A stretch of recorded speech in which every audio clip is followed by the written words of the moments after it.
Hello ladies and gentlemen, karibuni tena kwenye channel yenu pendwa kabisa ya DN Academy, and this is another beautiful episode inayoitwa Crypto Reality Check.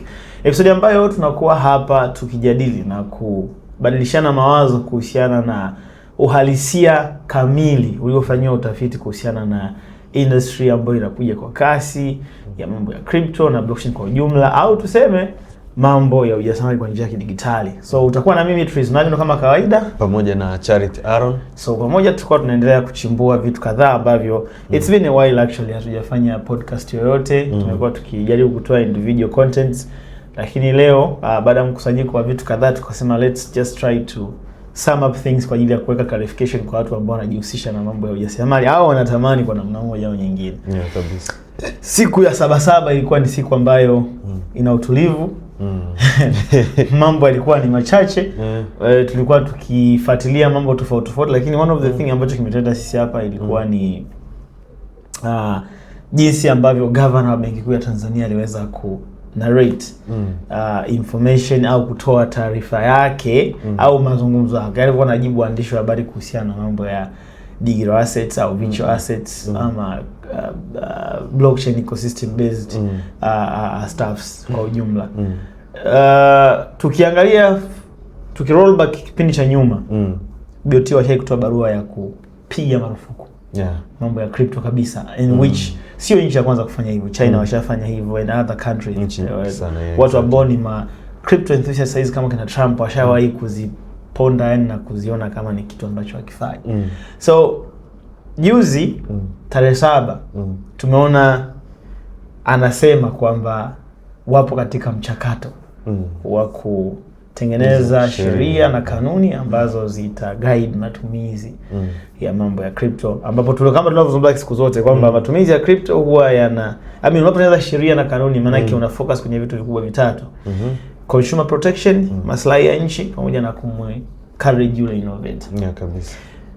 Na miezi kadhaa iliyopita uliona kabisa governor wa Benki Kuu ya Tanzania alisema kwamba watu tahadharisha na kujihusisha na mambo ya crypto kwa sababu kuna viashiria vingi vya hatari, which watu walichukulia negative. Nadhani sisi tujaribu kufanya clarification kwamba uhalisia wa hali halisi ya watu ambao wanawaongoza ili mlazimu wazungumze hivyo, and which tunaweza tukaona kwamba kama wameshafika sasa wanatengeneza sheria, maana yake tunarudi kwenye narrative ile kwamba ubunifu huwa unaanza ukishakuwa na impact kwenye jamii ndio unautengenezea sheria. Na ndio maana leo hii uwezo kusema kwamba crypto zimekatazwa Tanzania. Hapana, hazijakatazwa. Na ndio maana wanatengeneza sheria. Sasa wanatengeneza sheria kuna siku ambao wameshakaa kwa sababu tunafundisha watu kuhusu crypto.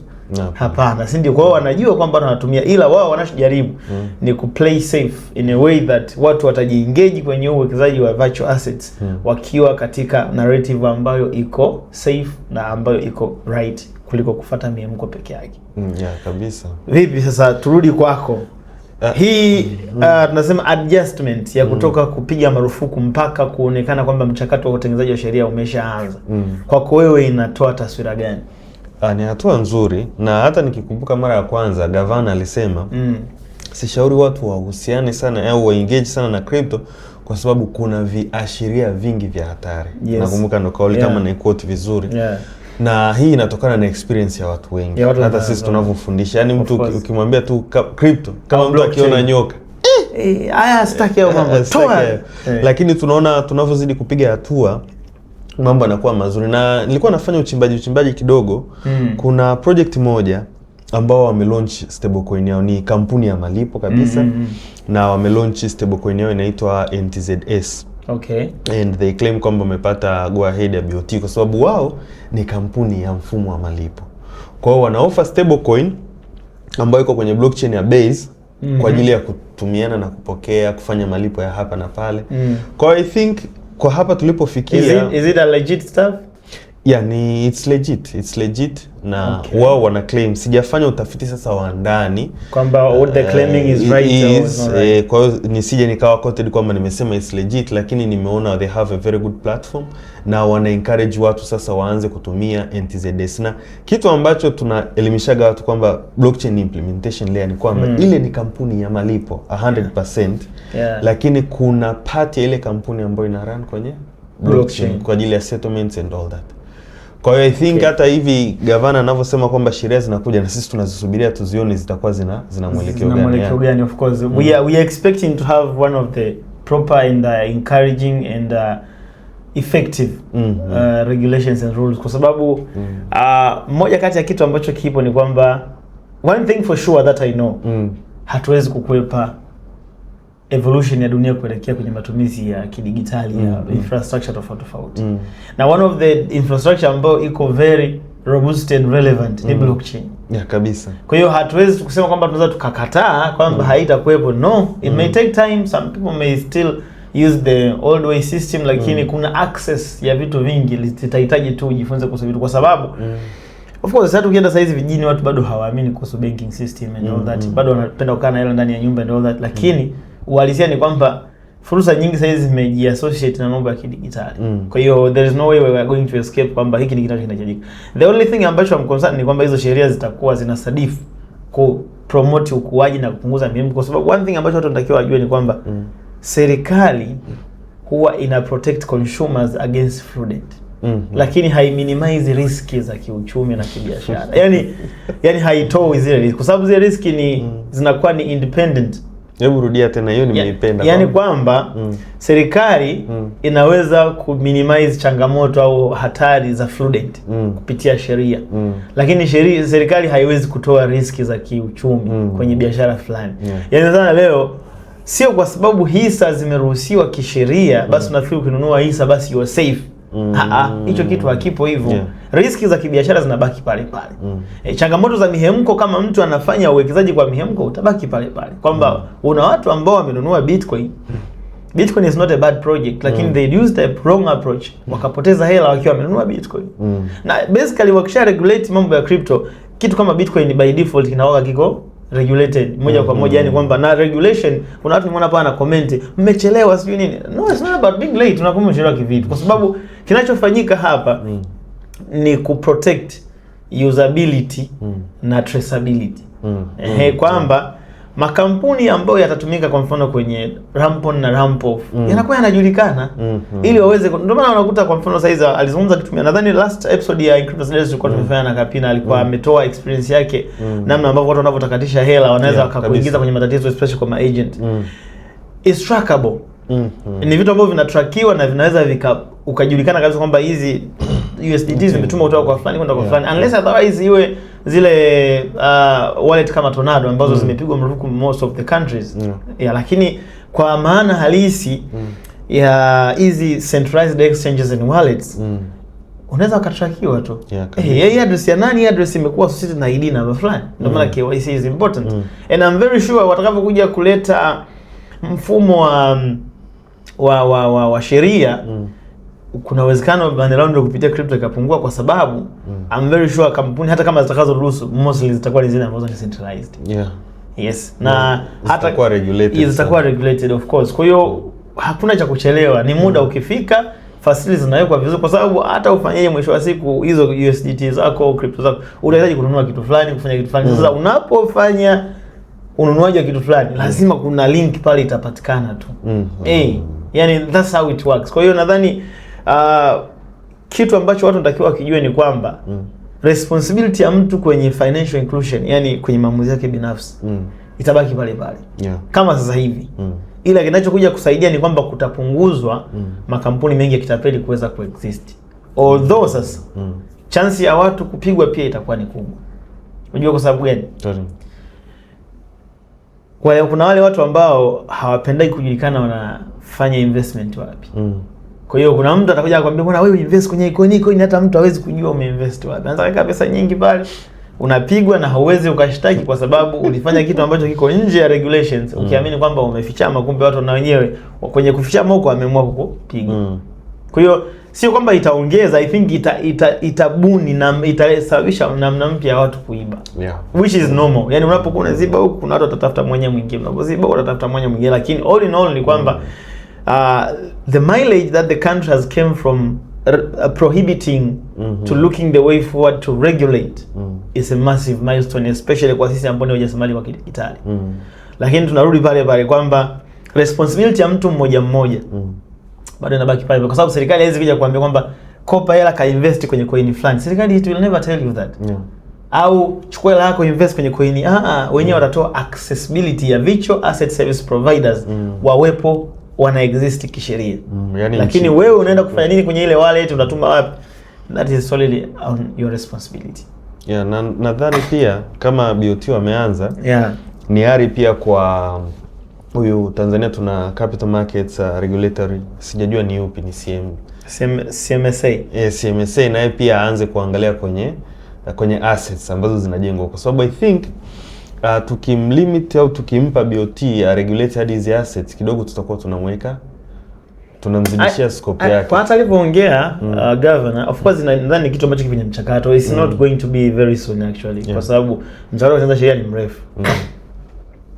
Alivyoongea pale mention virtual assets. Ukishasema assets by default hiyo ni Capital Market Authority. Kwa I think watashirikiana kama ambavyo Kenya tu wameamua kufanya, kwa sababu kama alivyosema, yani BOT ni institution ambayo it's dealing with a general compliance when it comes to finance instrument. Lakini in between those finance instrument kuna pesa, kuna asset etc zimegawanyika. Hata this ni asset lakini kuna wizara yake. Mambo ya hisa, capital, whatever, kuna wizara yake. Kwa hiyo I think wao wanataka watoe general regulatory system au rules ambazo zita govern finance industry ambayo imejiassociate na mambo ya finance, ili kuziweka crypto pamoja na virtual assets kwenye mainstream ya uchumi. Lakini basically kwa sababu tumesema kwamba kuna crypto ambazo zina sifa ya hela, zitabakia BOT. Kuna crypto ambazo zina sifa ya asset, hizo zitaenda Mende Capital Authority. Probably kuna crypto ambazo zina sifa ya mambo ya gambling and collectibles, collectibles. Kuna crypto ambazo zina sifa ya mambo ya gambling. Kwa hiyo zinaweza zikawa allocated according, kwa sababu kilichobadilika pale ni mfumo wa namna ya kuvideliver hivi vitu viweze kutumika na watu, ndio kilichobadilika. Lakini ile maana halisi ya kwamba hii ni hela, hii ni asset, hii ni gambling ticket, hii ni collectibles, zinabaki vile vile. Haibadiliki. Kwa haija change kitu. Kwa mimi I think watu wazidi kujifunza na waelewe, itawasaidia zaidi. Sheria zinakuja which is very very okay and we spoke about this, lakini still watu wanahitaji kujifunza kwa ajili ya kufanya maamuzi binafsi. Kwa responsibility in terms of maamuzi bado itabaki kwa watu. Of course.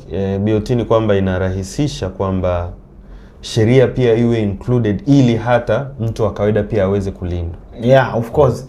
Na kitu kingine ukiangalia, recently tumekuwa tukijaribu ku-associate na watu wengi ambao wana invest kwenye crypto. Unajua one of the thing ambacho pia nimekuja kujifunza, majority ya watu wanao invest kwenye crypto, of course kwa mfano sisi hapa we are trying so much to educate.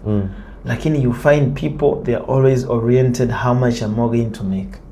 Yani watu hawataki kujua biashara inafanyika vipi, ina changamoto zipi, na ishake ipoje. They are thinking what they want it to be. Ndio wanakuwa wanajengea hoja pale. Kwamba coin inatakiwa ipande. Mbona haipandi? Sasa inapanda kwa nini? Swala la emotions, yani ni huzuni. Like people think nikinunua coin mimi na wewe lazima itapanda. Mbona tumenunua? People they don't see on the order book kwamba how many people are selling and buying. Wanafikiria tu kwamba mbona haipandi. What does it take for the coin to rise in price? And it's not about only rising. Kuna organic rise na pumped rise, si ndio? Organic maana yake ndio inapanda organically kwamba ina relate na liquidity ambayo ipo. Lakini pumped ndio ile mtu amenunua, watu miemko, na hiyo si kwamba kwenye coin tu, hata kwenye hisa. Ndio maana lazima watu most of the cryptos they are not 100% shares, but they are share like structure. Ndio maana tunaita economic participation token. Sasa tunaposema hisa, kuna upande wa uchumi zina relate sana na mambo ya EPT, economic participation tokens. What makes the shares to go up and go down is the same what makes these EPT to go up and down. Yes, exactly. Hiyo ni hivyo tu. Sasa unakuwa yani unakuta kati mimi unakaa sasa huyo mtu, mbona this reasoning thing, it's a very normal circumstance kwamba mtu ajue kwamba coin inapanda watu wakinunua sana, inashuka watu wakiuza sana. Na most of the time we should be praying for the price to be stable rather than being fluctuating, ipande huko ishuke kesho iko kule. That's not fair. It's not good for a long term investment. Lakini mtu yeye anatamani tu akikaa hapa amke tu kesho coin imepanda. Bitcoin imechukua miaka 15 kuweza kuachieve growth ya asilimia milioni 180, si ndio? Lakini in between hapo kumekuwa na drone mpaka za 83%. 2017 umeona Bitcoin imetoka dola 1000 ikaenda 20,000 ikashuka mpaka 3400. 3200 if I'm not mistaken. Ikaja ikapanda mpaka 60,000 na kitu, ikashuka mpaka 15,000. Ikapanda mpaka laki na 26 sasa hizi kwa 66. Those kind of ups and downs, mtu anayeweza kuzikorelate ndio mtu anaweza akachiki na big result kwenye assets investment. Although size ukiangalia kwa nyingi ambazo zina mwelekeo na zina project nzuri, hazina fluctuation kubwa kama zamani. Somehow kuna stabilization inakuja. Na we expect as time goes fluctuation itakuwa ikipoa.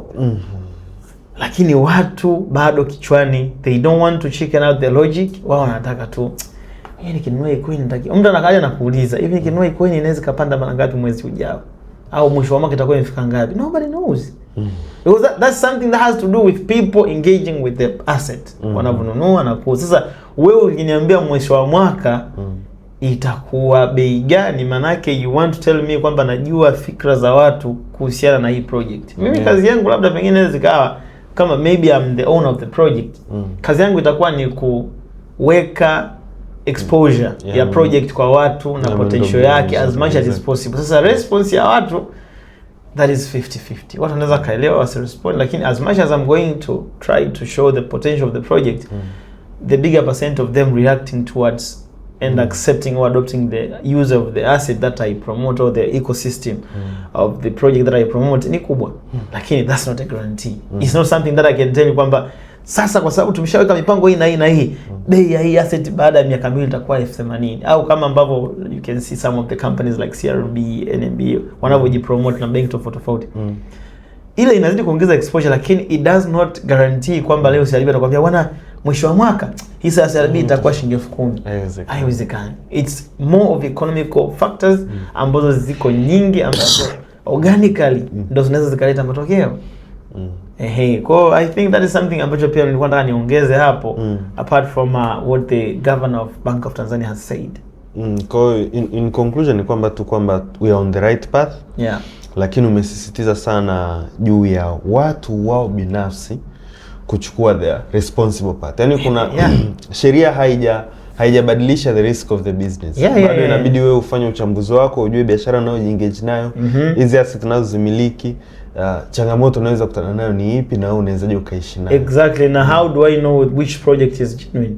Exactly. Kwa sababu it's not about buying the coin, it's about buying the coin with the right project behind it. Kwa sababu ukisema tu unanunua coin, as we have said, sheria zinakuja sawa.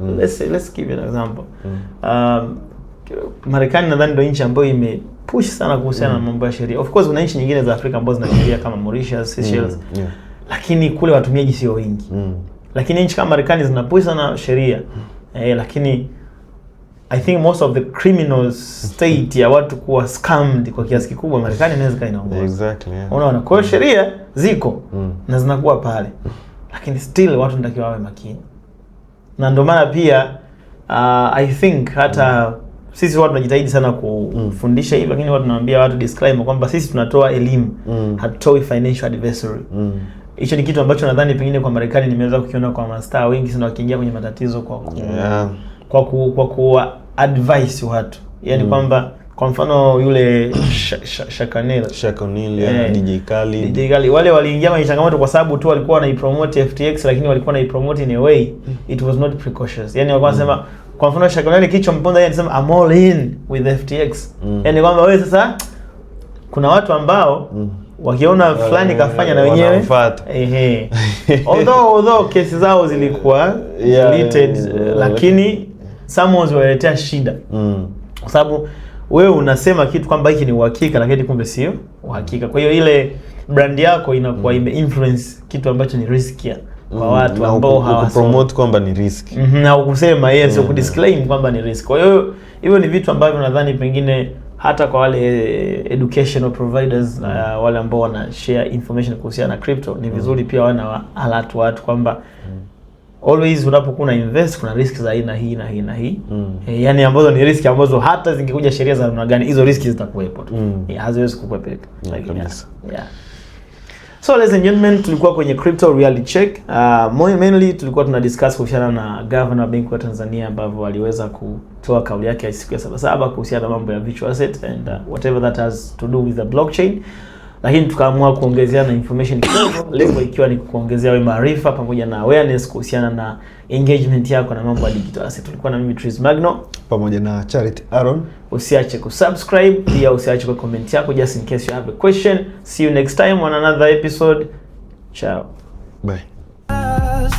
Blockchain dreams built block by block. One wallet, one world, yeah, we breaking the lock. It's Encryptus, powering the shift we need.